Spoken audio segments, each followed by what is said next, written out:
Hello bachcho, let's read out the question first. Mass m is given some angular velocity about a horizontal axis through its center and gently placed on a plank of mass m. तो यहाँ पर आप देख सकते हैं एक uniform cylinder है जिसका मास बोल रहा है m है, उसे एक प्लैंक पर रखा गया है जिसका मास भी m है। और क्या बोल रहा है कि इसको एक एंगुलर वेलोसिटी दी जाती है along the horizontal throughout its center, यानी कि उसके सेंटर के द्वारा। So the coefficient of friction between the two is mu, यानी कि ये जो स्फीयर है और ये जो प्लैंक है इनके बिटवीन में जो कोएफिशिएंट ऑफ फ्रिक्शन है वो म्यू है। The plank rest on a smooth horizontal surface. The initial acceleration of the center of sphere related to the plank will be। So हमें सिंपली स्फीयर के लिए एक्सेलरेशन फाइंड करना है with respect to Planck. तो चलिए हम start करते हैं की कॉन्सेप्ट से which we are going to use here for this question. तो जनरली यहाँ पर हम सिंपली न्यूटन्स लॉ का यूज करेंगे, that is force is equals to mass into acceleration का। अब कैसे, तो चलिए उसके लिए हम सबसे पहले तो फ्री बॉडी डायग्राम्स ड्रॉ करते हैं। सो देखिए ये जो स्फीयर है, ठीक है, स्फीयर और प्लैंक के बिटवीन में obviously there is a coefficient friction, यानी कि इनके बिटवीन में फ्रिक्शन तो होगा ही होगा। तो सबसे पहले तो हम फोर्सेस रिजॉल्व कर लेते हैं, कौन कौन सी फोर्सेस हो सकती है।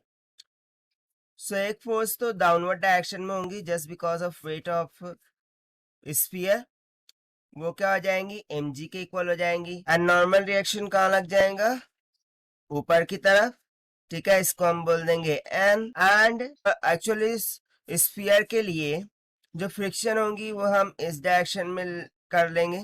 लेट्स सपोज कि फ्रिक्शन इस डायरेक्शन में है और उसके अपोजिट डायरेक्शन में क्या हो जाएगा, एक्सेलरेशन रख जाएगा, that is mass into acceleration.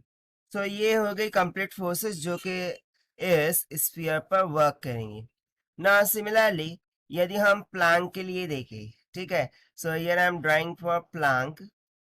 सो देखिए ये प्लैंक हो गया हमारा, लेट्स सपोज कि प्लैंक है, उसका मास भी m है।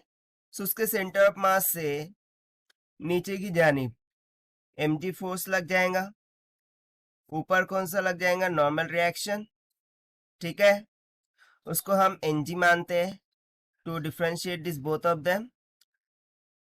सिमिलरली फ्रिक्शन किधर लग जाएगा, इस जानिब, लेट्स से फ्रिक्शन यहाँ पर इधर लग रहा है।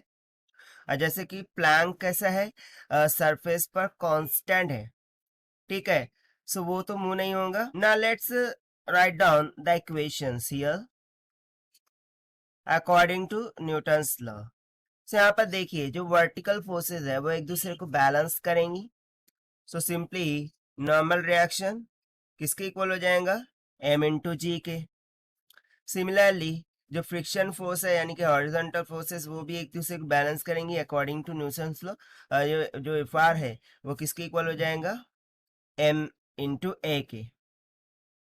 But if you see that बोल रहा है कि there is a coefficient of friction between sphere and plank, that is mu. So इस कारण से हमारी जो फ्रिक्शन फोर्स है वो किसके इक्वल हो जाएंगी, m इंटू जी इंटू म्यू के, ठीक है, क्योंकि नॉर्मल रिएक्शन को हम किस तरह से लिखते हैं, n इंटू म्यू, राइट। तो यहाँ से यदि मैं इन दोनों को इक्वेट कर दूं तो मुझे क्या मिल जाएगा, m into a is equals to m g mu. m यहाँ से कैंसिल हो गया, मुझे सिंपली a किसके इक्वल मिल गया, g इंटू म्यू के। सो एक्चुअली ये किसके लिए एक्सेलरेशन है, स्फीयर के लिए। सो इसको हम मान लेते हैं a ऑफ s, ठीक है। सिमिलरली मैं यदि प्लैंक के लिए कैलकुलेट करूं, सो प्लैंक के लिए क्या क्या रिएक्शन हो जाएंगे, देखिए फ्रिक्शनल फोर्स इस डायरेक्शन में और मास इनटू एक्सेलरेशन जो रहेगा वो इस डायरेक्शन में लगेगा। सो लेट्स से कि वो एम ए प्लैंक के लिए मैं यहाँ पर p यूज कर लेता हूँ सफिक्स। सो सिंपली हो जाएगा minus of f r is equal to m a dash.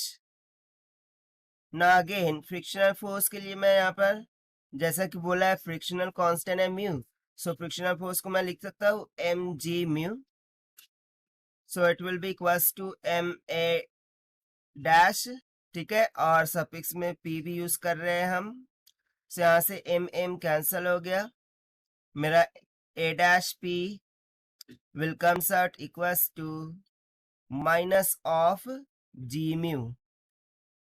But according to question हमें फाइंड क्या करना है, relative acceleration of this sphere with respect to plank. So वो कैसे कैलकुलेट होगा, सिंपली हम दोनों इक्वेशन को कंबाइन कर देंगे। So from here I can write the relative acceleration of plank, sorry sphere with respect to plank, वो क्या हो जाएगा, a s minus of a dash of p. A s कितना आया था, g into mu, minus of a dash of p कितना आया था, minus of g mu. So ये क्या आ जाएगा, minus minus plus, that is 2g mu.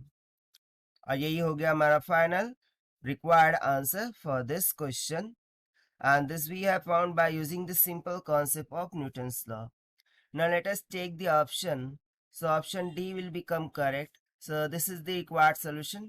I hope you understood it well. Best of luck. Thank you.